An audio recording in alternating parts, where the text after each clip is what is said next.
నమస్తే, నేను మీ సుమిత్ర. ఈ వీడియోలో మనం రైస్ పిండి పట్టుకుంటాం కదా. పిండి పట్టుకున్న తర్వాత రవ్వ మిగులుతుంది కదా, ఆ రవ్వతోటి ఉప్మా చేసి చూపించబోతున్నాను. చాలా బాగుంటుందండి టేస్ట్.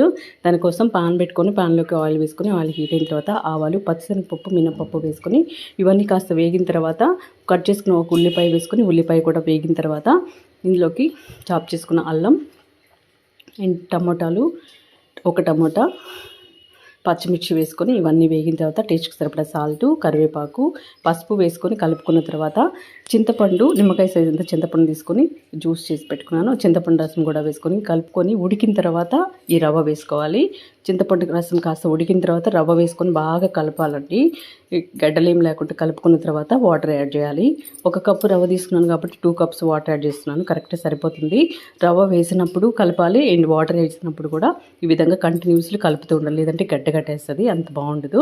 తర్వాత మూత పెట్టుకొని మీడియం ఫ్లేమ్ మీద కుక్ చేసుకున్నామంటే సాఫ్ట్గా ఉడికిపోయి చాలా టేస్ట్ ఉంటుంది. ఇది ఈ రవ్వని మామూలుగా రైస్ ఉంటుంది కదా, రైస్ని వేయించుకొని రవ్వ పట్టించుకొని కూడా స్టోర్ చేసుకొని ఇలా ఉప్మా చేసుకోవచ్చండి. చాలా బాగుంటుంది. తప్పకుండా ట్రై చేసి టేస్ట్ చేసి ఎలా వచ్చిందో కామెంట్ సెక్షన్లో తెలియజేయడం మాత్రం మర్చిపోవద్దు. Thanks for watching.